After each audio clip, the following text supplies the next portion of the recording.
Hey, sneak attack, everybody. Welcome to another episode of the Guest Quest, the tabletop community role playing game interview live stream slash podcast brought to you by the DM of the Gimme Delude podcast because the rest of the cast decided they'd want to have a life on a Friday night or their car doesn't work to drive them to their microphones or for many other reasons. Joining me tonight is Emily Kugler? Kugler? Yes, Kugler. Okay, right Kugler, on. you had it perfect. Egley, and is a professor appropriate? Associate professor? What's the appropriate Okay, honorific for me to overuse? Let's be so Emily is fine okay. because we're not in that particular relationship environment. But Professor, I did realize Doctor was somehow controversial until people yelled at Jill Biden. Um, and I Yeah. was like, oh, I just thought because I had a doctorate, it was, So yeah. so you yeah, see, that's what, because when I was looking, I was like, "Wait a minute, she's got a doctorate. Why isn't she selling herself as Dr. Kugler?" Um, Because I like the idea of calling you Professor Kugler yes, and that other Emily, and Dr. Friedman. yeah, Because then it makes it sound like we've had two, well, we have had two well, really brilliant people on the show with the both of you on, but right. a rising mental tide and all that. Right, like, we could have, like, and I think that's something, to keep in mind too, and since so my colleague, Emily Friedman, who you're mentioning, we have the confusing thing of increasingly doing interviews and panels and events with each other where people have to deal with the 2 Emilys. Now when we were just at conferences in person, Mhm. we could just people had visual cues or, Mm. but there was one that was in Scotland pre-pandemic, and people were kind of sort of Skype not people were tweeting it, like, it was a weird Mm. hybrid thing because it was outside the country and not everyone could make it, Oh, okay. and so we were just like, "Oh, shoot," and I was like, "I need to have a way of tossing this over to M that that's not me talking in the 3rd person," Mm. and so I referred to her as Emily Prime, and that did not stick though. Like, And because I felt like if I was giving her labor to do, I couldn't call her other Emily, I had to, that this seemed wrong, and so, when we were doing some other events, she was like she was just like, "Call me Em, call her Emily," mhm. and that sort of worked out, but I think it's because in our traditionally academic professional setting, yeah, I use my title. I even have a little poem I bring out sometimes about why you can't call me by my first name. Um, Mm. but and I'm also at Howard University, which is a historically Black college and university, and there is a tradition there of calling people by their titles Mhm. because, yay! Oh, and M is in the chat. Um, but now that and then we're sort of outside of it, there were a couple things. Like one, there was occasionally some hostility from people, Mm. um, sometimes intimidation. Uh, Sometimes people felt intimidated by the title, and sometimes I was just worried that they would think I could do medical care for them. Um, but now that the YouTube channel Critical Prof has started, Yeah. which is, I will say, 80% M, sometimes me, but if I appear in it, I am editing a video, like, there is, like, some, backstage things, but I think because there is this more academic public persona that we're going Mhm. for, that Yeah. becomes a question, like, do we go by our titles and surnames, or do we keep is the M and Emily cute? Do we keep that going? It's yeah. I like using your titles because it makes, Mhm. us look better. Number 1, that we have people of substance on our Yes, show, yes. but 2, it is, it's very superhero-esque, like Dr. Friedman, Professor Kugler. Yeah, You guys are the Academia Action Squad as far as I'm yeah. concerned, so, yeah, and that's why when it so for anybody who's hearing this in the future or anybody who's on the stream right now, um, Professor, Doctor Emily M. So would it be professor or doctor? Which would be the more appropriate of the It two? both of them actually work. All right. Both of them work as a title. We could probably go with Dr. Kugler. Okay. In We'll go. the we will not go into the weirdness that is hierarchy and hiring and promotion within academia, but I am technically between titles. Okay. Good. Like, I'm gonna who have scratch that read my because file, have signed off on it, but they're still higher up, so I don't know if they've signed up on it, but I also don't think they're gonna read my file. That So, that yeah, legitimately was one of my questions, so I'm gonna yeah, scratch that off the list real yeah, quick. so, like so the thing is, I have a letter from people with authority calling me associate professor. I am Mhm. just always worried about jinxing things, so I want Yeah, to get, like, a few more rubber stamps on that. there you go. Um, but, uh, No, I hear you. No, that's yeah. because I don't anyway, yeah, there's Oh, it's like, wait, does that mean she has the fancy epaulets with when it's an associate professor? Is it like a lieutenant colonel, colonel thing? we I have actually no oh god, idea. I wish we got epaulets. I It'd be no, awesome. all of our regala and, patches and things, that just comes from the degree. My hood, Oh, I see. my little swatches, all of that, I would love it if I could just continually get upgraded, but That would be awesome. Yeah, that would by be the end of really it, great, but unfortunately, not the way, we yeah. we get our one set of robes, and If then they you get to see which schools have I better think robes than others. I think we have cracked the secret to increasing teacher recruiting again is, Yes. guys, let's get some good gear in there. Let's get those I hot gear drops. You could say that my whole academic career, like, started in preschool when I found out I could get gold stars and shiny things. Very Like, that nice. just keep Very and nice. so oh, yes, and M in the chat has mentioned swords and swords. Oh, yeah. You gotta have swords or sabers? Is it more of a sabery kind of thing? I'm Not to actually be pedantic, but that like, we could be pedantic. I'm also sitting here going, my blades are not academic. My blades are all personal use, though, so that's the other, um Oh, wow, that is fantastic. So, real quick, guys, let's get over her less impressive reasons for being here before we get into the really. So, okay. she, Dr. Kugler, appeared on our level 20 fight night special with Dr. Friedman and Deserted GM, had in some encounters with Dr. Friedman before and had played with the Deserted GM Mhm. before, but it was like, you know what? One of these kids is doing their own thing, and we need to rectify that situation and get you to come back after trouncing the guys Mhm. as a level 20 monk, drunken monk Yeah. slash warlock. Um, I was straight up Oh, that's right. non-magical. You were the straight up Yeah. non-multiclass, yeah, and, we're really letting personal use, that's right, Saganetto. Yeah. That's how we know she's part of our tribe. I believe in the Scandi countries, they're sabers. Now you're speaking my language, the Scandi Yeah. countries. Yeah. No, it's Ironically, and I believe me, is like, "Oh, we're big in Japan." For some reason, we're huge in, like, Norway and Sweden. As a podcast, we oh, consistently make, like, the top 30 in gaming and oh, humor excellent. podcasts, and I'm like, "That's real weird, y'all." That's real weird. Just another reason why I need that country needs to be more like Well, the US, or the US needs to be more like that country. holla to the Sweden, but, like, and we have and I'm sorry, unfortunately, growing up and going to various Swedish festivals growing up, I Oh, yeah. that's all I have. All I have is holla. So, like, Nice. Nice. and a couple dollar horses around the house, but We'll get Loki and yeah, Gaia. No, that's real. It's one of our patrons' screen names is Loki, the Angry Dwarf, and Gaia, the Sleepy Norwegian, are yeah, that's two of our excellent. consistent patrons. They're great. Dr. Kugler is assistant, potentially associate professor Mhm, in the English department at Howard University. She got her BA from Scripps Women's College and her PhD in literature from the University of California, San Diego.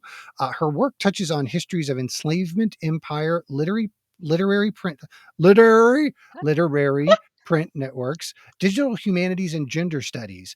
Yes, she is absolutely slumming it. She has published on a range of 18th century subjects, from representations of the Sultana Roxolana, Roxolana, there we go, yeah. and Hurrem Sultan. Oh man, come on! So we'll go okay, This so, is like, just let me do that. Let me just like go into this. So somebody should have given me a warning. Like, I have attention issues, yeah, but I also which go into, like, new shiny but deep dives, and hmm so I have, written on representations of the Ottoman Empire in there we Europe, go. which led to some, Ottoman history. Yeah, Um, there's and as I've tried to explain to people, there is a line connecting everything. hmm I'm just not saying it's a line that makes sense. Um No, no, But, I'm but not then I work on, Black Britishness and slavery and women and increasingly, representations of race and gender in games. yeah, I wasn't by no means was I even impugning No, but, your like, I research also was just experience. going like, yeah, I reading no, my bio, I was like, I yeah, did not make that to be read out loud. That I was my I main thought. I had reached Oluida Equiano, and I'm like, "Man, this has been a ratcheting up in difficulty." I was born in Florida, raised in Texas. My ability to speak is marginal at best, and I did pre-read the bottom of this. I'm like, "Okay, I'll just start at the top." Like, "Oh, there's so many Yeah, words in this that I no, and, like, cannot say." So, that's the moment where I was just like, yeah, thank you for saving me. that was Thank made you. for a visual medium, like, Yeah. I was like, "Oh, I know That which one he's reading." that or Yeah. somebody who with the ability to enunciate, which I am not.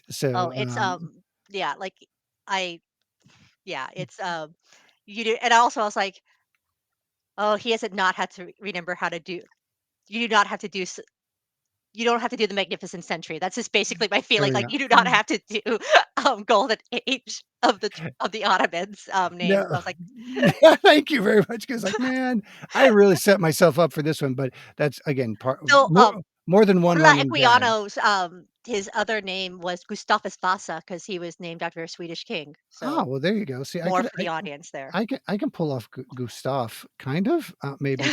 But we're really here to talk about Yes! that last little bit of that, which is the gaming part and the Yeah. representation in gaming and TTRPG specifically. So, let's roll back the clock a little bit and talk about how you got into this particular subject. Well, I guess let me ask this: did this type of game come into your life before academia, or did academia bring you to this type of game? I would say before academia with an asterisk. Mhm, Um, so I was the kid who was buying White Wolf, um, source books and things and then reading them by herself. mm, Um, and, um And I tried to get to, like and there are various things, and just as someone who went to high school in the '90s, things mhm, were expensive. So I was trying to get other people to let me use, like, their magic cards or their, like, comic books, and they were like, "No, this is we don't have digital copy this is" like, "No, you can't touch any of mhm. these things." Um, so I read a lot of source books, and then in undergrad, I did some 2nd edition D&D. Um Wow. which 5e is wonderful. I'm just gonna say, like, No, like, I've heard things about 3, but I missed that. I'm just saying going from 2 to 5 was a miracle. Like yeah, first of all, as somebody else who went to the '90s, went to Yeah, high school in the '90s, respect yeah, for that, and also, I played a first edition basic D&D, but mhm, the majority of my, probably from 7th grade to really the first time I dropped out of college was 2nd edition. yeah, Had dabbled a little bit in 3 and 5 when it first came out, but also mhm, but really the majority of my time was 2nd edition and then 5th edition. yeah, And, had gotten, approached by my son in a podcast at the same time in the same week. We're like, "Hey, dad, have you heard about D&D?" I was like, I'm not your dad, but I will be on your podcast." And then my actual son went, mhm, "Hey, dad, have you heard about D&D?" I was like, "Okay, well, now I have to go buy the books." Um, yeah. it is so much more welcoming to a new player. Oh, yeah, and I feel I could be so much more I could develop the character, and granted, Yeah. I'm gonna say, like, all my adulthood groups have been yeah, I am gonna throw shade at the undergraduate group. Yeah, like, the groups since then have been a lot better, like the phrase safety tools exists, Mhm. communication exists. Yeah. Um, so it's good. Like, yeah, so I was sort of always adjacent to that world. And I hung out in graduate school. I was in San Diego, which actually is a really great tabletop and video game and just sci-fi Oh, yeah. like culture. Because there's Comic Con, but there's also like one of the major bookstores, Mysterious Galaxy, just Mhm. does mystery, sci-fi, fantasy, and horror, and they are on the major hits for like the author tours, and so they were next to this excellent gaming store that was that specialized a lot in, Warhammer, and Oh, wow. that was one of the first game Yeah. shops I went to that had, like, a really welcoming community, Right. and Wait, finding that yeah. the Warhammer community was really welcoming, or the game shop community was really welcoming? That game shop Okay, was 'cause that game shop gave me a that game shop gave me a very positive initial view of the Warhammer mhm. community Really? as Wow. social, welcoming people, um, left-leaning, and really into art. Um, Awesome. Not the reputation one normally hears yeah, so I have of a the soft spot for a lot of Warhammer, mhm. especially 40K lore, uh, but it's always that moment where, like, I see it and be like, "Oh," much like the film Starship Troopers as opposed to the book, "What Right, about this anti-fascist satire of fascism?" right.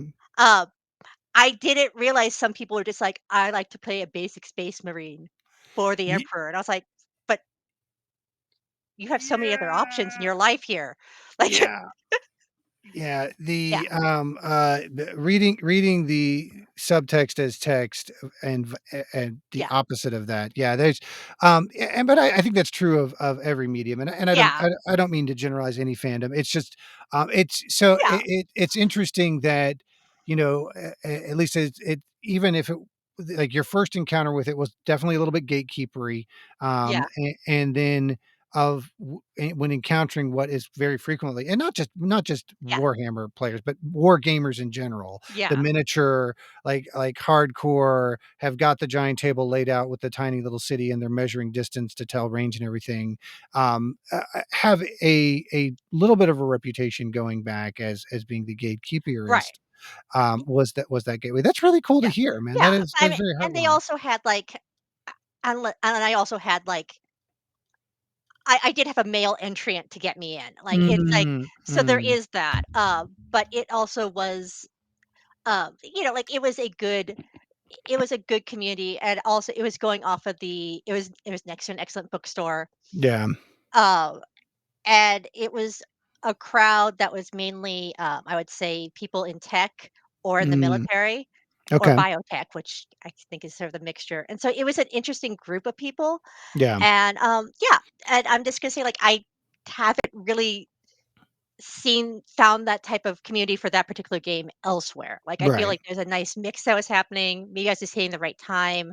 yeah. Um, or maybe I just really like orcs as being fungal based. Like, Hey, and there that you just go. goes over a lot of it. Yeah.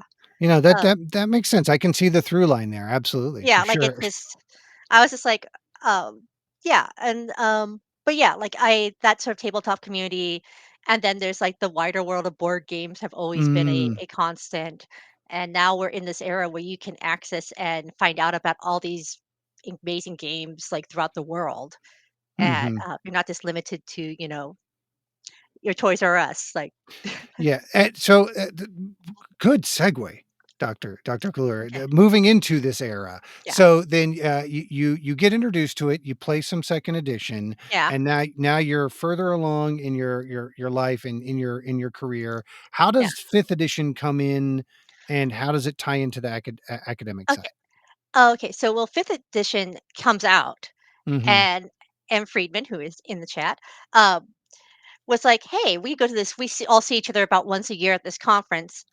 Let's play D&D. Fifth edition's out. Everyone get a Oh, themed okay. character.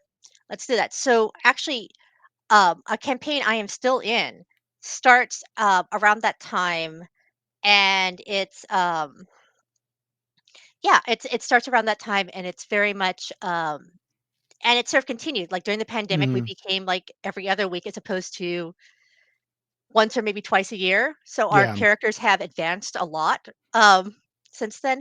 Around the same time, some local friends were starting a campaign um, too because of the fifth edition, and Mm. that one sort of fizzled out during the pandemic. But we had a really good arc. Like I feel like Yeah. we kind of got our characters to a place too. So I was in two campaigns, and oddly, around the time of the pandemic, when the local based one started um, slowing down, and it was becoming clear that, like, no, this was not gonna happen. Um, my I call it the 18th century group that started really, picking up, and that was just, like, a really both because of the group that was there and because we were all picking either fictional or historical people from a certain time period, Mhm. um, it was just a fabulously nerdy experience where you had some people who were just learning the game for the first time, some who had played a while ago, and it's just a really great crowd. So yeah, basically 5th edition came out and I was like, "Okay, yeah, I'll play this again." Like, Got you into it personally, and then so for mm, somewhere from the beginning, there was a yeah. professional personal crossover. So you Yeah, at like it was professional conference gets you in, and then personal life kinda rises up to meet it at the same time. right.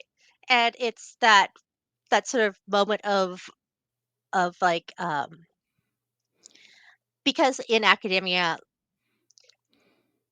okay, let me rephrase that. If you're doing 18th century British literature, you're likely not going to have a lot of people in your department who are also doing that. So the people who know your work are people at other institutions Ah, who okay. you see. And so over the years, you start to get these professional relationships. Yeah, M's in the chat being like boundaries. What are boundaries? Like, yeah, there are no.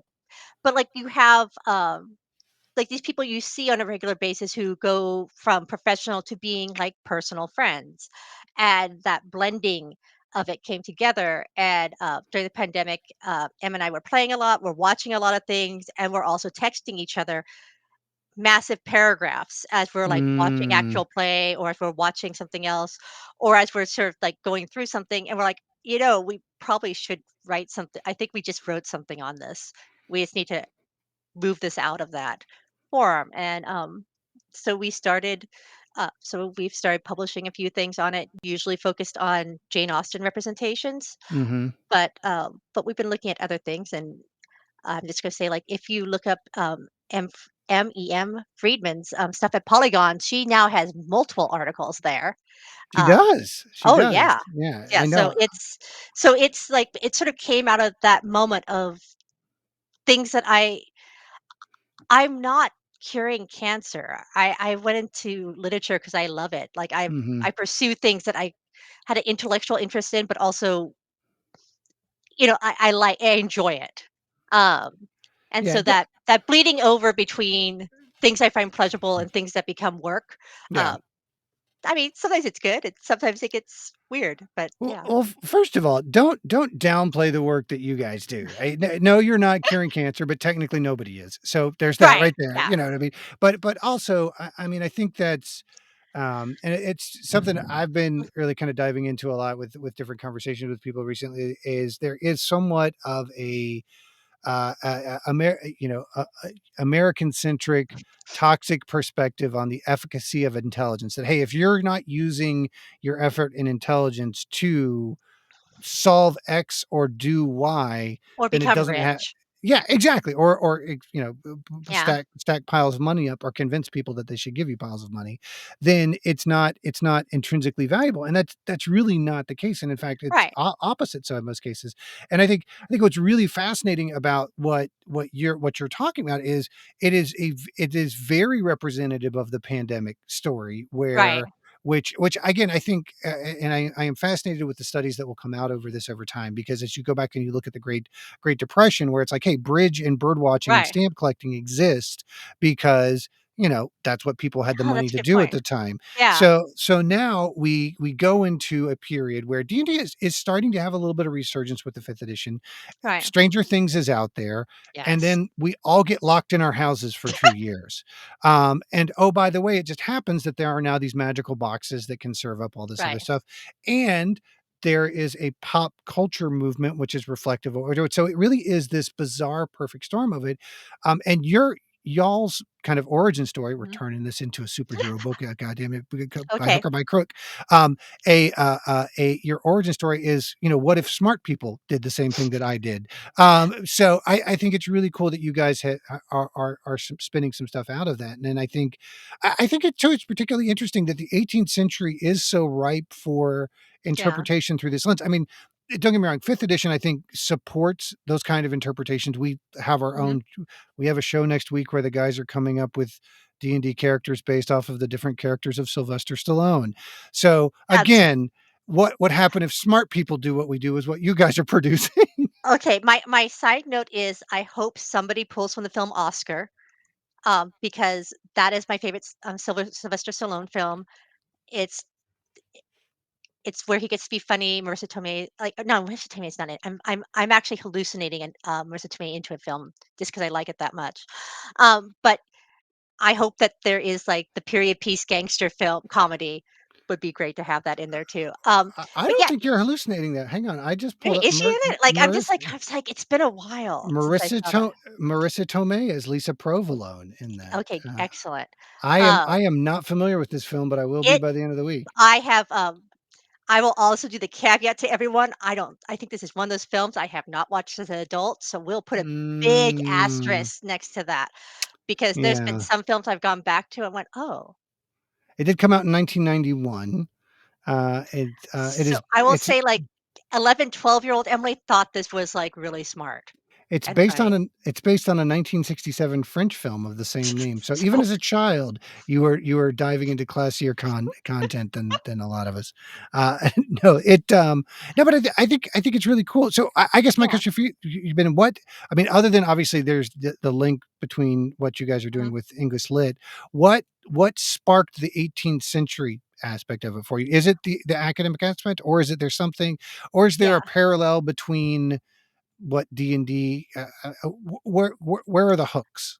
Okay, so for 18th century, I do feel there could be more in tabletop role-playing games using the 18th century. There is Mhm, some, but part of our work has come out of like there should be more. mhm, Um, Now, what drew me to the and so part of like what we are doing, excuse me, in our home campaign as well as in our discussions is sort of thinking about how what parts of this era get picked out, what do people actually do, because if you look at video games, on one hand, you could say there's a lot of 18th century because pirates. mhm, Um, but if you take out the pirates and you take out like Revolutionary War stuff, it becomes a slightly different.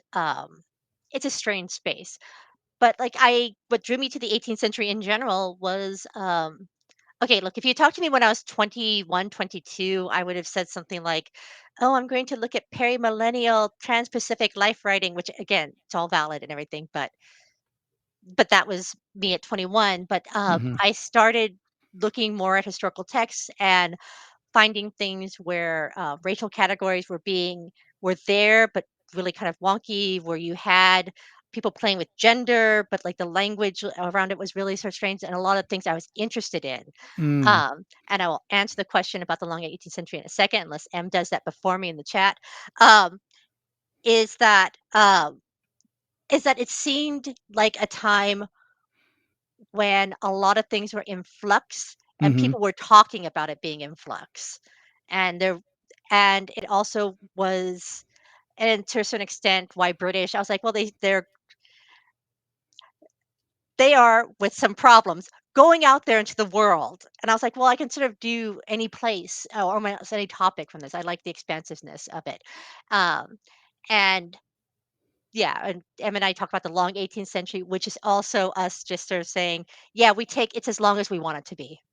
yeah, Um, so, according to my recollection, and not at all a comment your colleague put in the in the chat chat. stream, it Mhm. was, about 1660 to 1835, so Oh, it's, that's, like, really right on, yeah. right, spectacular. Yeah, that's Well, well done. I do my research by Mhm. looking 3 inches over to the right. Yeah.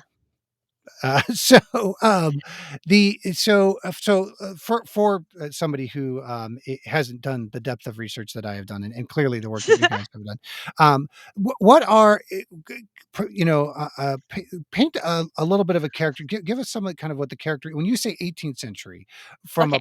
from a pop culture perspective, what would boy, I am asking you to super be reductive to Oh, your I work. I I can apologize. do no, I got this, don't Oh, worry. right on. All right. Well, then This is you like know this is the que no, this question has been asked before, and, I have it, and the answer is Gulliver's Travels. Oh, Um, okay, yeah, perfect, yeah, yeah, damn, so good Jonathan answer. Swift's Yeah, Gulliver's Travels, which I highly recommend people read all of it because it's divided into 4 volumes. Volume 1, Lilliputians are mhm, tiny. Volume 2, we had the large people. Volume 3 is just Japan and made up places.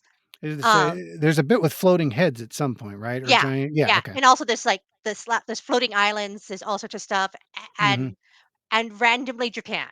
Um, and then volume 4 is, we'll say the talking horses, but, like, they're more than that. And it really is this book that you could take those volumes out of context, and they're still doing this commentary and this satire that's both very specific to its mhm, era and beyond. And then you'll read it, you also realize my humor is pretty much like, "Oh, they hit that person. That's good." Like, "Oh, look, it's bodily humor. Ha, ha, ha, it's body functions." Um, so another text that a lot of people get from that would be Daniel Defoe's Robinson Crusoe, which is one of those texts that, I think it lives in our consciousness more than mhm. people having read it because it's a weird book. Um, Yeah. it's a it's a really but it's sort of there's, like, a lot of things I feel live on. So if I think about the long 18th century and sort of texts that if you don't read it and you don't watch the often dubious adaptations that are sort of in our popular culture, Gulliver's Travels, Robinson Crusoe, and then if we wanna go into the early 19th century, Mary Shelley's Frankenstein, like, almost instantly Mm, became, um that was one that just a few years after its publications, there was, non-official, like, she wasn't getting any money for it, but play adaptations, so there's a way that it just entered the popular culture so mhm. quickly in ways that people maybe didn't even read the book, but it's there. And so, yeah, 18th century is, for British culture, is a lot of new things happen. Uh, the English discover forks and chocolate and coffee, um, life-changing things. Like Those are a lot those they are a start lot of things that go together, yeah. 1660s, you start getting the tea culture. Late 18th century umbrellas. Um, Mm. you also have the United Kingdom actually becoming united. And the Scottish government votes the Scottish Parliament votes to dissolve itself. They just Ooh, recently came back into existence. yeah. Yeah. So Yeah, it's a weird time. I guess that's when you say 18th century, that is the first if, like, the first visual that evokes is scenic, a parkway with women with bustles and the frilly umbrellas walking down a gravel path. That's just the first image that pops in my Yeah. mind. Yeah. The only thing is I would move those bustles. I would split that bustle in half and put it on Mhm. her hips in the Ah, hoop sk panniers. Yeah. more hoop skirty? No, not a her skirt. Just like think of it as two think of panniers as two hip bustles just sticking straight out. Oh, Think okay. of Marie Antoinette. Think of like Oh, okay. wigs and candelabras. Like Ah, there we go, there we go. Yeah, uh it's interesting what you say about Robinson Crusoe because it does stick in the collective mhm. unconscious, and I can't think of why. I mean, I didn't have to read it when I was Yeah, young, but it was one of those books that I was naturally familiar with. There wasn't a Disney adaptation. There no. was the Swiss Family Robinson, Right. so I'm not sure how it gets wedged in there. It's bizarre. Yeah. And also like there's like even if you got it, there's changes like in the US South in the 19th century, they changed Friday's racial markers so he was not Mhm. indigenous to South America and they Yeah. changed a lot of his mannerisms so that they could reinforce racial hierarchy. So there's Yeah. weird things that happen. So it's there in the cult. Like I feel like even if the image is weirdly Yeah. there, like, Yeah. and we see, and yeah, like as you mentioned, there's a genre called the Robinson Odd, which basically means you're on an island. Mm. Uh, so Swiss Family Robinson, um, Lost in Space, because those are the Robinsons Oh, yeah. also. Yeah, yeah, yeah, Um, for sure. yeah, it's a weird, but yeah, like again, it's that weird thing where you're like, oh, how do you, why do I know this story? Yeah, that's what Jonathan Swift I was familiar with just Yeah. because the I fell in love with the fact that he wrote a modest proposal. Like, so much of his Yes. satire was so completely misunderstood that it drove him insane Yeah. and killed him. And I'm like, I found my spirit animal. No, Yeah. it's, Yeah. but yeah, there was a lot there was a lot to that, and then really kind of diving in, and I was familiar with the fact that there was a broader volume of Gulliver's Travel, but never have taken the time to go and read it. But now Yeah. I totally want to do a campaign setting based off of it. Oh, Uh, it's, actually, I think it'd be a great because you have 4 lands. it's you Actually, just described the perfect I'm platform just for saying, like, one. we're doing, Beyond the Witchlight Carnival, right now in my game with, Mhm. M, and, that's you have the carnival, and then you Mhm. have, the Fey realms that are divided up into different parts. So, I mean, it Yeah. it does map on really nicely. So let me ask this then. Just mentioning other source books. As somebody who's in academia, have dipped into Strixhaven at all yet, and dipped into I have read up on Strixhaven, I haven't played Strixhaven. well, Uh, so I am still my backlog is so freaking brutal right now. I am still dipping. So I've sliced out pieces of it here and there, mainly right, because having an owl person is crucial to our podcast for reasons I can't get right. into. But I was almost an owling for for our level 20 campaign. That was one of oh, my I had backup characters and one of them was an owling. oh, there you go. Yeah, Yeah. one of our characters historically accidentally kills owls. And it is probably the second longest running gag in our Mhm. podcast. But and so when they introduced the owl, and I'm like, okay, well now you guys are just making me Yeah. make this try and kill him. But the for a representation of like a magical academic experience or magic student experience, it's not Harry Potter. Where do you No. what's your, professorial take on Strixhaven? Not a review, I but mean cool, not cool, what I mean, dig it, okay, don't so dig I it? will say overall, cool. Mhm, I think it's a nice, I do think with, um, that a school setting I am someone who likes the mhm, idea of, like, strongholds or locations, like, you can mhm. travel in a campaign, but it's also nice to have a location, Yeah, to go into it. So I think, yeah, I from what I've read of it, I've liked it. I think it adds a lot to I think a lot of the creatures and the ideas in it are good. I think how it plays out will really depend on the people, and I think that right, that's sort of the nice thing. Like, I don't know how realistic a school experience right, I would right, like. right. Like D20 did Magic and Misfits, where Abria was DMing that, and that was kind of based on kids on bikes, Yeah, but like they were riffing on Harry Potter and Hogwarts, but part of it was feeling a lot like a school, but part of it was like, yeah, we don't necessarily want to role play right. like for example, I love Acquisitions Incorporated, Yeah, yeah. Yeah, but it I've doesn't necessarily mean that I want to always role play like corporate life, right, right. Yeah, even with magic. yeah, it's interesting. There are the stuff that we do for the podcast, the stuff that's fun and funny and performative Mhm. is would be exhausting to be my normal state of play, right? Like Yeah, the casual campaigns that I do still have that flavor, right? Because it's right, just they're, to a certain extent, this is who you are, but you're able to mix it up and you're able to do a little bit more. And that was one of the things that I've talked to the guys like, hey, by the end of next year, we will be done with the play sessions of our primary story, right? right, That is the timeline that we've got mapped out. It'll probably publish for a good 3 or 4 months after that before we move on to our second campaign. And it's like, I will never do a campaign this big mhm, ever again for any kind of production or performance because right, man, it just gets it's I mean, it's I don't think our stories are getting tedious. We're particularly set up to crib off of other right, genres, but man, I just kind of want to do something different every now and again. I want to yeah, switch it up. You know what I mean? And I think you've seen that trend with really all the other major podcast actual mhm, plays going into smaller either micro campaigns or flipping right, back and forth between game worlds. And that is yeah, definitely our path forward after we finish campaign one is probably year-long blips with different DMs popping in right. and doing different things. And I think that is a good thing because also people need, and also the different DMs, like you need a Yeah. labor break as well. Like having it rely on Yeah. just one person is a lot, and but it's also just yeah. And there's something about the performance when other people are watching versus um versus otherwise. Like it's Yeah. that, but and like I think playing with you was interesting because on one hand there's an audience, on the other hand we're also level 20. On the other hand, it's just a Right. battle. I was like, Yeah. well, okay, okay.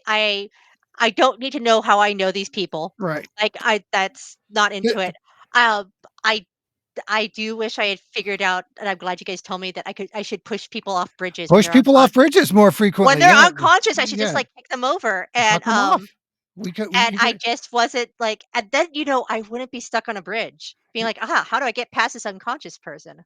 Well, it's funny, the fight night is very different content Yeah, than really not anything else, because there are other tournament style actual plays out there, but it's definitely different than a lot of what other people get to do in their real life, and it started from like, it originally started as Patreon bonus content. We are like, "Okay, we'll right. make the guys" 4/5 of the cast have a video game development background. We all play video games. We all Mhm. have, there is a toxic level of competitiveness within the cast, and so it was like, "Okay, oh, and when I said they will be the first ones to admit it, like they're this last one, there a rule was misread. Cats like they matches were reshot.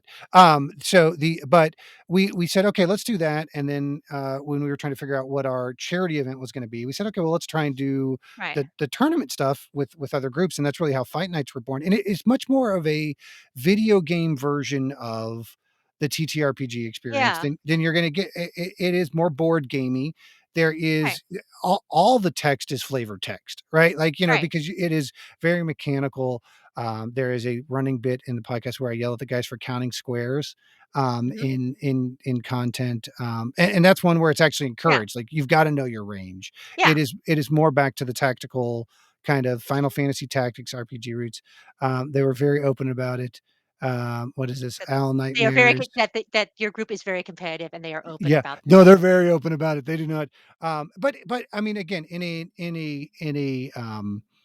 a respectfully toxic way. I Yeah. mean, again, these are guys who have known each other for a decade Right. plus, if not longer. That bond of friendship that is there to where that we can talk that level of trash to each other and know that there's not really going to be hurt Right. feelings. But still, man, it gets really rough sometimes, especially when a championship belt is on the line. So Yeah. it is very very different. And Right. we've had people come on and say that and have some fun with it, but it's not what I would want to do every single time. If you told me, "Hey, Right. this is what D&D is every time you sit down and play," I'd be like, no, that's cool." Which some games are, and that's sort of, Yeah, going back to things like if I wanted to just do battle constantly, in theory, I would play Warhammer. right. I don't have Um, I don't have access to armies anymore, but, like, it's like, I just have a few figurines left, but but in theory, right? Yeah, Or if I wanted D&D, but I just wanted some turn-based fighting, Baldur's Gate exists, yeah. like, there's video game Oh, versions, yeah. or I've been playing, a little bit of, Lord of the Rings Online, and, Mhm, and that's very different from when I've played with, well, our colleague Deserted DM, who mhm. I'm using his handle name because I've seen they're going like, "What is his professional game name?" I was like, "What do I call him?" Deserted DM, who you can hire to Mhm. for all your token-esque and other, like, gaming needs. And future guest, And by the Fest way, guess gang. yes, T is when I've done, One Ring campaigns with Mhm. him, which, by the way, new edition, also so much better than previous edition. Oh, cool, cool, cool. You don't catch depression. First time I played that, my character caught depression and couldn't shake it. That was a lot. That's hitting a little close to home for me, I'll That's be like, honest with yeah, you. like you're on a long journey, and I was like, this is feeling very Lord of the Rings. I want a little bit more Oof. Hobbit. Yeah. But um, like there's other, but like playing Lord of the Rings online, even if I'm playing with other people, we are basically just going forth and attacking things, and Yeah, then, yeah. setting the craft on auto craft and, like, crafting a lot of things in a corner. Like, it's very a little World Yeah, of Warcrafty, but yeah. with a flavor I like a little bit more, but, when I played the tabletop role-playing game, for One Ring, then Mhm. it's like it's character, like, it's like, what am I doing? Like, who is my character? Right. What's the relationship to people? Um, and so it's like, what do you want to get out of that? And for me, one of the things I like about tabletop role-playing games is the story building and the interaction. So there's Yeah. various games we play that sometimes are just, like, not even a character, but, like, The Quiet Year is like you're building a Yeah. world. Played Or it, for the loved queen, you're getting, like, cards that are helping build your story, yeah, and I really love those. love A Quiet Year. Yeah, Highly, highly, highly recommend it. yeah, Yeah, it's interesting, man, because that's I mean, back to one of our earliest DM explainings that, I am a big proponent of there's no wrong way to play yeah, D&D. As long as everybody at the table leaves having had a fun time, yeah, then we're good. But in order for that to happen, you have to have that session 0, right? Like yes, if somebody because if somebody shows up to role play and they're the only person at the table and everybody else has showed up to play Final mm, Fantasy Tactics, it gets a little yeah. bit weird, you know? Well, it's that difference between, uh, this is so I'm gonna talk about a past campaign that I am not in, Mhm. so it can be very anonymous now. We had a group, and one of the players felt that we weren't taking it seriously, like, that we weren't, bringing it, and I was like, "Okay, we have a DM who's hand drawing us maps that are beautiful." Mhm. And just crafting gourd like, just doing all this wonderful work for us. Um, we have, one of the other players was basically had a backlog of NPCs to be the rotating bartender. Like, he had Mm. 14 ready to go, just to be Oh, slotted in, because 'cause he'd just be like, "Hey, guys, I hired a new bartender." And it would be and so then became recurring, like, they're always test driven, but, like, one of the players, I think he wasn't and I was like, "Oh, because 'cause you're playing this differently. You're like, right. we're not min-max like, my stats as a sorcerer." He's like, "I need it." He goes, "Emily, can I please fix your stats?" And I was like, "Yeah, sure." Yeah, Like, yeah, that's a bad rearrange those sign. numbers. Like, I was like, "I really don't." Yeah, Swap my wisdom and intelligence. Go right. ahead. It's Yeah, fine. But it's just that I think because we didn't have that moment of talking about, okay, what are expectations? In part because a lot right, of people were new to it, but that some of us were coming in very much for story, and some people were very much. And again, there's nothing wrong with like min-maxing and sort of right. thinking about how you built your character. Um, but like one of the people, their real life alignment was chaos, Right. and they were just gonna like that's how their character's alignment. I don't think was chaos, but that was the energy building it. Like it's Yeah, and my friend and I were like, in our downtime, this is what our characters are doing, which is hijinks. right. We will just show up. If there's been a downtime, our characters will have brewed something or made something, and we're just gonna pull it out from this. There you go. And I think like when you have those people coming in, it's like everyone's trying, but Yeah. everyone might not recognize what everyone's trying to do. Yeah, and a lot the language is very indicative there. Like, "Hey, let me Mhm. fix your character's Yeah, stats." Like, well, no, okay, there is still, there could be a constructed conversation like, yeah. "Hey, And I like know he you." probably and like by the way, he probably did word it Right. delicately that, Oh, but it was basically like he's like, I "I have need to change your stats." I was like, "Yeah, I whatever." I have heard people say that. That's why I keyed on it. I have Yeah, heard people say, "Oh, no, I need to fix their character." And it's like, no, you don't, dude. First of yeah, all, you don't know if that's intentional, and to walk into any situation and just be flat out, you're doing it wrong from that right, direction. Not the best takeaway. right, I mean, you certainly can provide consultative and like, right, hey, I know you're new to this. Just to give you a yeah, heads up, this stat typically does this. This stat typically does right, this. And if you were to flip them, then you would get X bonus. You may right, be going for something different that does have especially with the mental stats that have like potentially could have right, personality implications with the way that right, you're playing your character. and Like there's just like everything in life, there's a yeah, right way and a wrong way to approach it. But and especially in the MMO side of things, have seen yeah, people charging with like, oh, you're doing this so wrong. It's like, dude, um, I'm playing a tiny little magical gnome. yeah. Um, there is no wrong answer. There So, is no wrong yeah, exactly, there's no wrong answer, and also, to be fair, I had not quite realized at the time that I really like to role play, um, unintelligent characters. Like, they mm, do I just, um actually, M as my DM laughs a lot where I'm like, "Wait, I think I know what you're doing." She's like, "Roll for intelligence and see if your character knows." I was like, "My character has no clue what's happening." I was like, "Wait, this is." She's like, "Do an Arcana check," and I was like, "Yeah, my character has no clue." I yeah, was like, "I do, but my character does not," and that's a it, lot of fun to play. Like it yeah, is, man. It is fun to kind of step out of the box a little bit, and I do like that. I think one of the downsides to the saturation of actual plays is it makes mhm, it harder for our podcast to get listens. No, that's not true. I'm kidding. One of the downsides to the saturation of actual plays is it it it does a great job of educating people all to how to play, but it also sets Mhm. expectations in a weird way to where, "Oh, I have to be like this to be a DM. I have to know every other word in the English language." I can barely complete a sentence sometimes. I mean, like my I couldn't make it through your bio, and those names were real names, not even fantasy names. So you can imagine what it sounds like when I try and say Thorindil or something, something from Lord of the Right. Rings. Um, but it's I'm sorry, somebody, I agree it's very much group dependent. Sorry, the chat Yeah. will distract me and totally The lose the your the train of thought. chat is the chat's doing well there. They're doing good. Yeah, we've Like, got they're, like, doing about communication and all sorts of we've good got a stuff in good the chat. we've got Well a done, chat.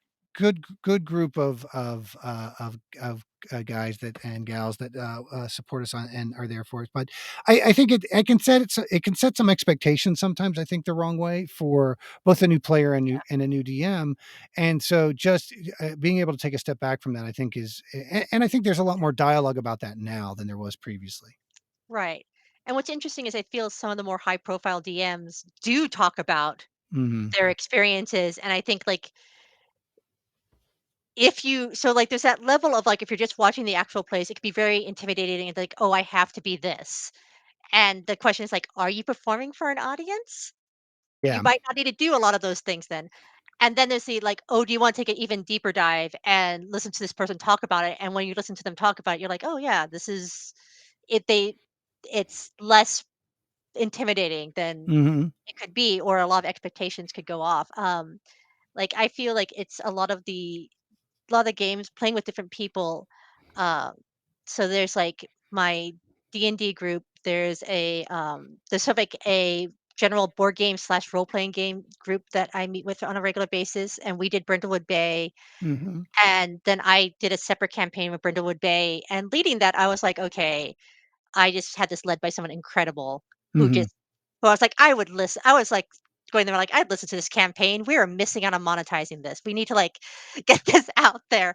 Um, but just sort of finding your own style for it. And Hmm. yeah, there's a saturation of actual plays, but I think part of it too is just sort of seeing what you like and uh like my Brindlewood Yeah. Bay was more Kolak than the beautiful thing that our DM Tiffany did. Yeah, no, there's definitely, I mean, I I think I love that there's many that many actual plays out there. I Yeah. love that there are that many variety of actual plays out there. I love that they are getting more creative and more diverse and more bizarre. Um, Yes.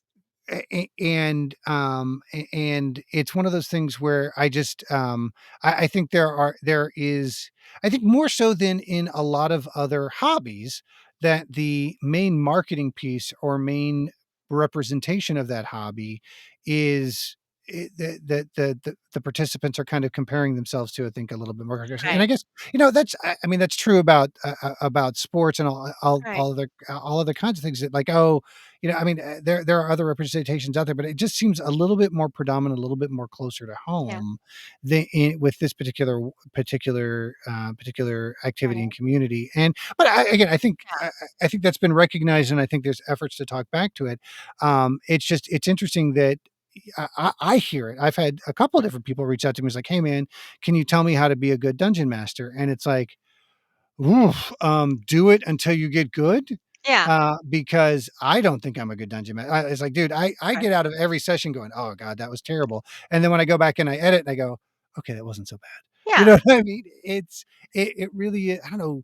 I think it was Anthony's brother, and Yeah. it's one of who said this, and I friggin' love this as a quote. Good job, Wendell. Was, man, and so I started writing, and I wrote a lot of stories, and eventually I wrote a good one. And it's Yeah. like, that is how you become a good DM. Get out there and run a bunch of games, and eventually you'll run a good one, and then you'll Like, see it and you'll roll with it.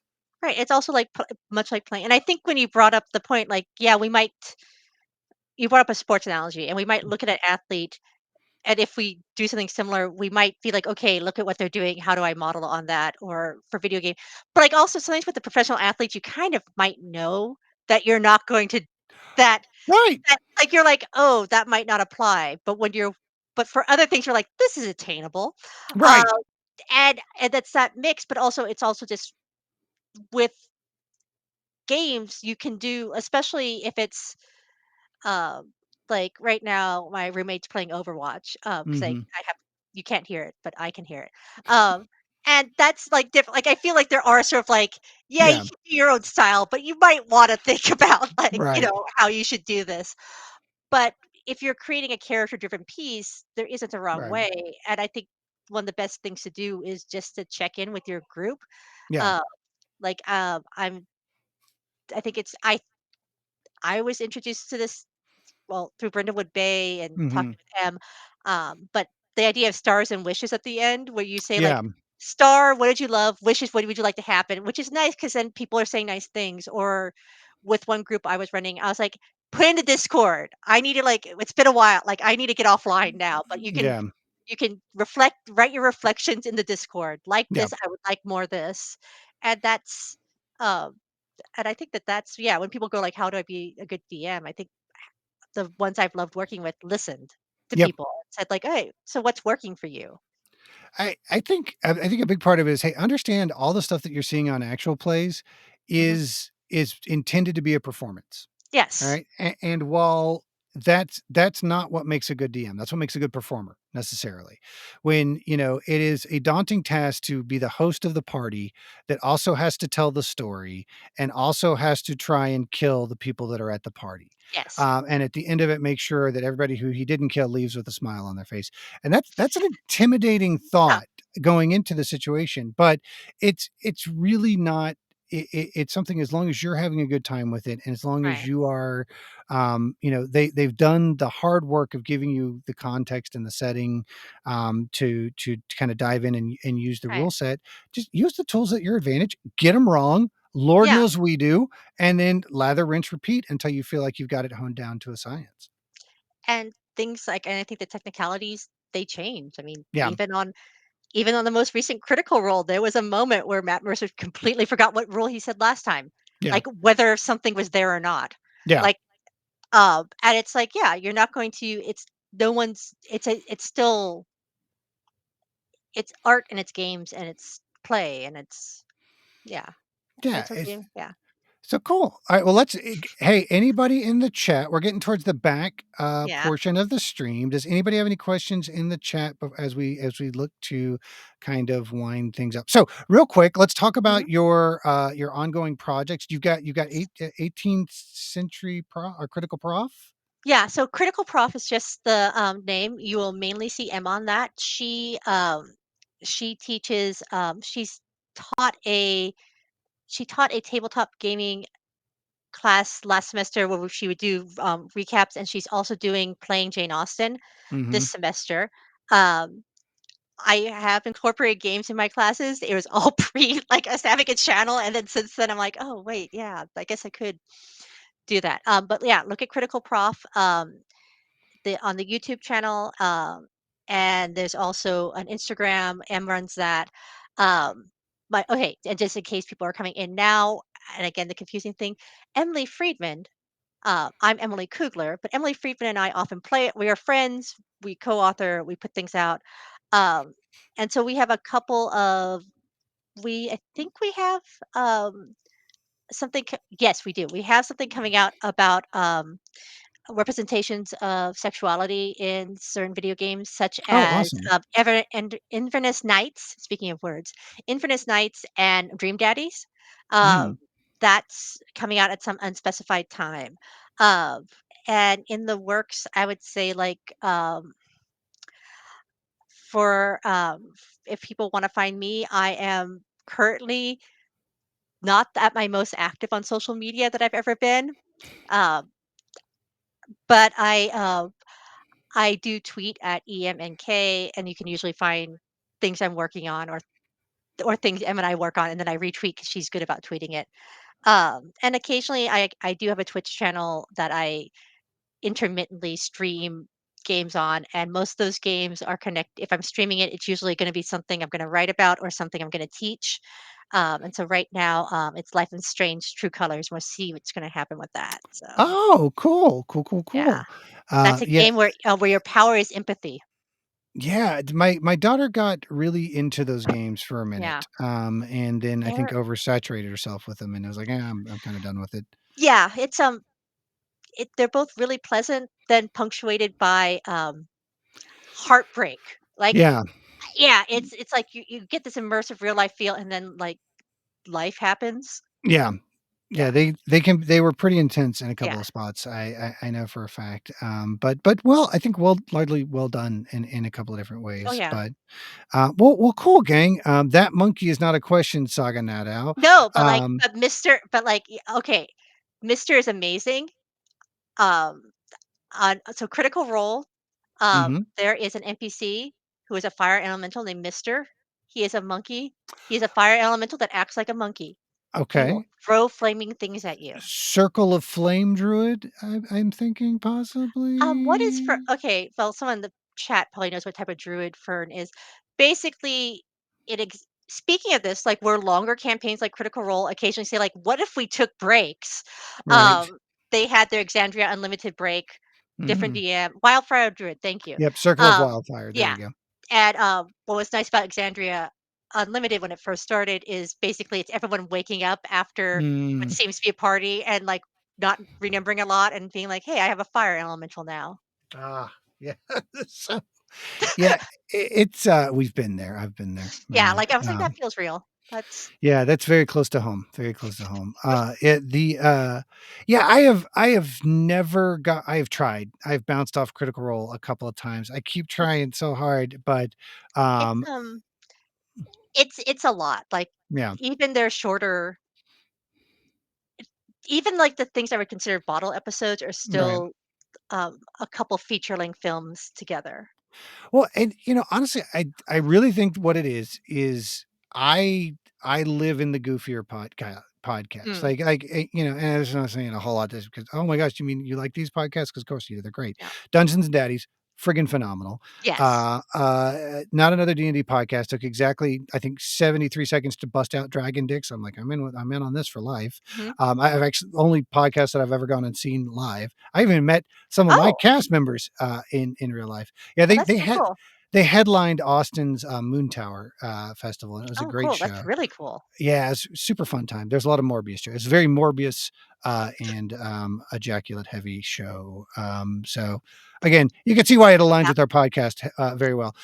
right. And then Adventure Zone are kind of the big Yeah. four. And then you know, Well, uh, Adventure Zone is, like, a huge thing, like, I feel like in some ways, like, there are some things that become, like, their own universes that you mhm, go into, yeah, and that family, I feel, has a lot that once yeah, you get to one, you can get into a lot, and I feel like Critical Role has that in D20 like, I feel like there's yeah, certain places that once you sort of go in, you're right. kind You can kind of unspool into other stuff. yeah, Yeah, it's but they're all goofy, right? yeah, The like even D20 Dames, which I'm a big fan of D20 Dames, and that's probably one of the more okay, there we go. Lee came up with a question.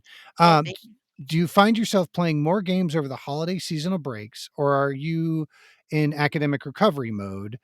Granted, they're not mutually exclusive. um, So that's a that's a great good question. question. No, Yeah. I would say it kind of it actually, I think, becomes part of my schedule during the school year, uh, and also now it's just part of my schedule, like, it's just, Hmm. and I mean that in a joyful way, Right.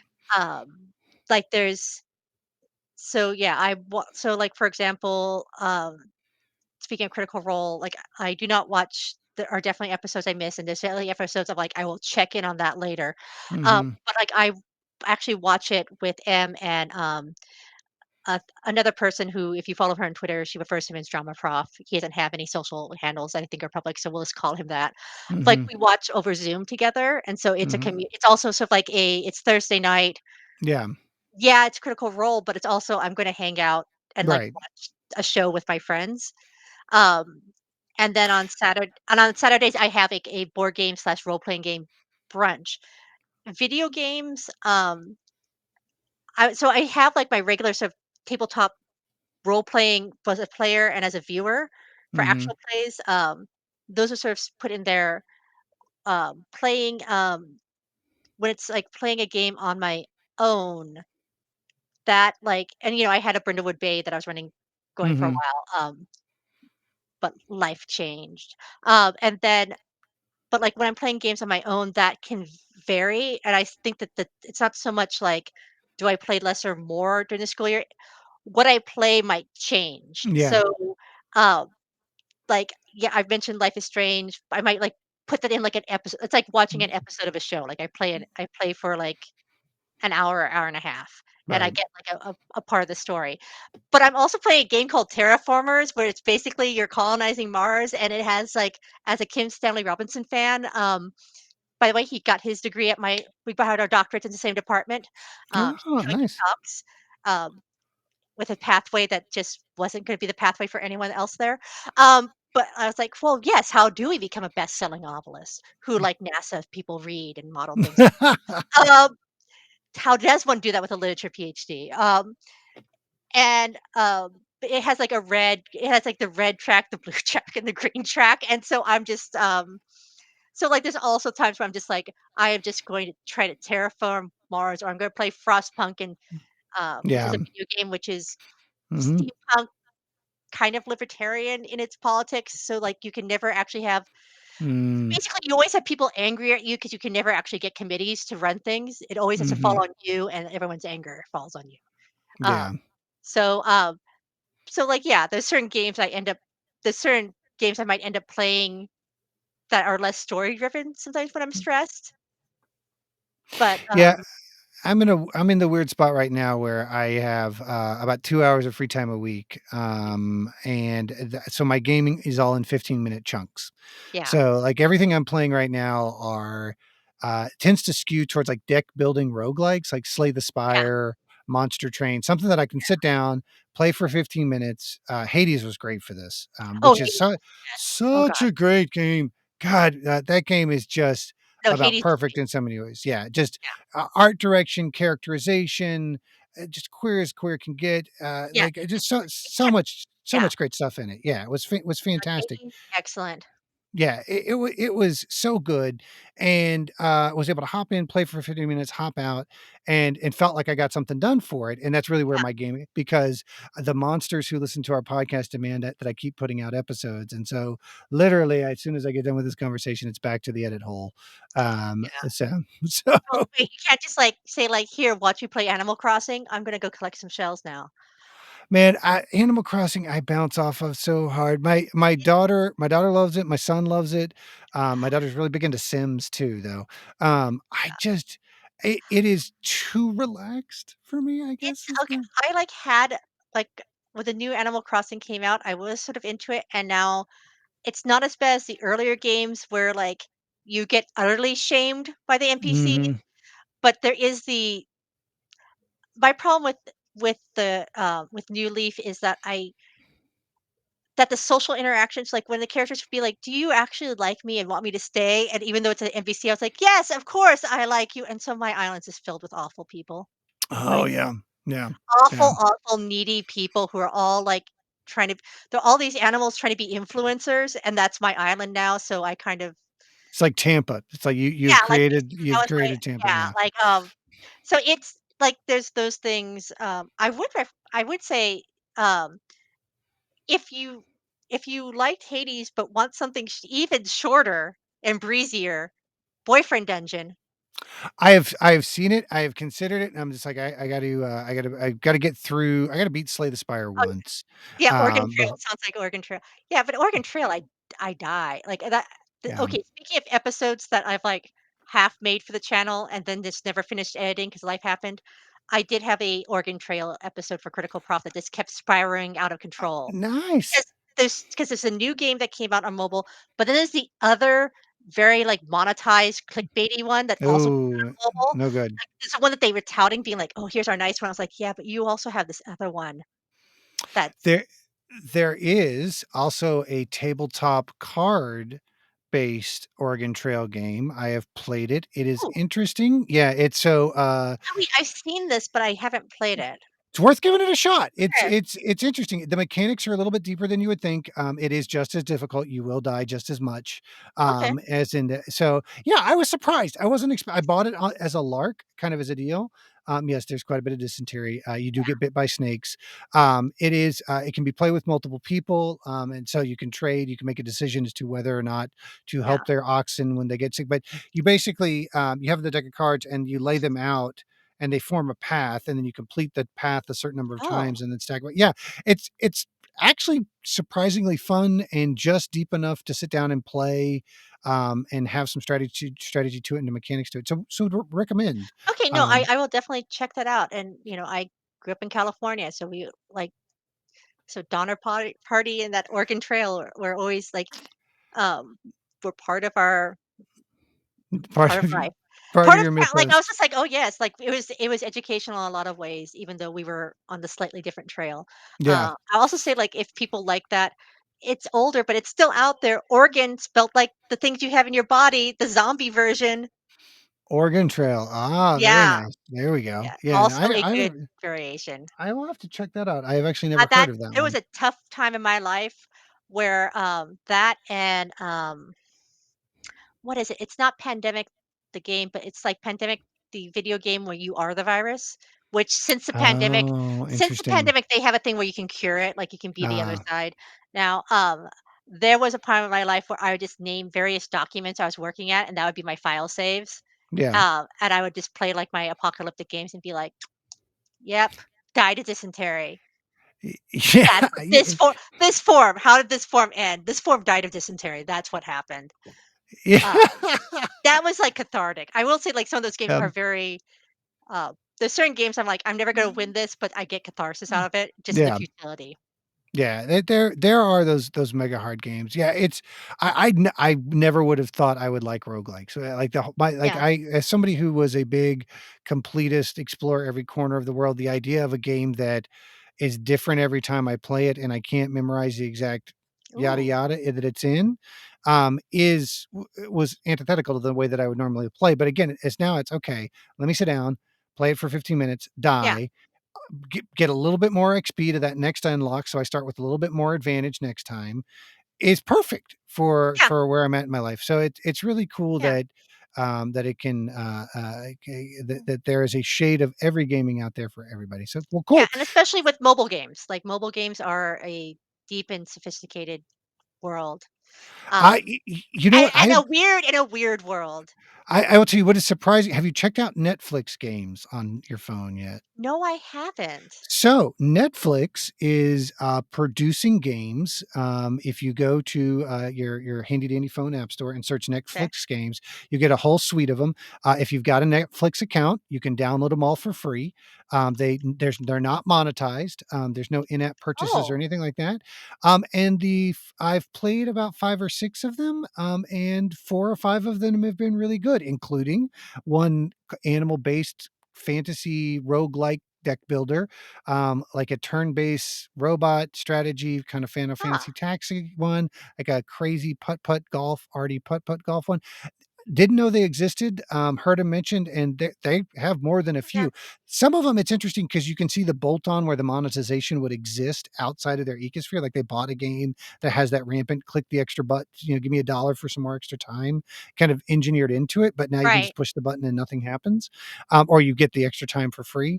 But some of That's them nice. are cute, fun little Oh, games, so, no, check I'll those I'll out. check that out, like, I'll put that on the list, like, there's certain games, like, I will just fully admit, and I'm not saying if people just wanna go into the madness that is, I mean, Time Princess, Dress Up, and I admit Love Nikki keep drawing me back in with their bizarre storylines.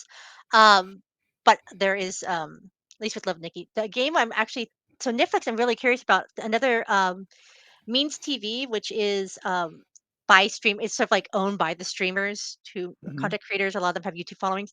They just came out with a game called, Tux and Fanny?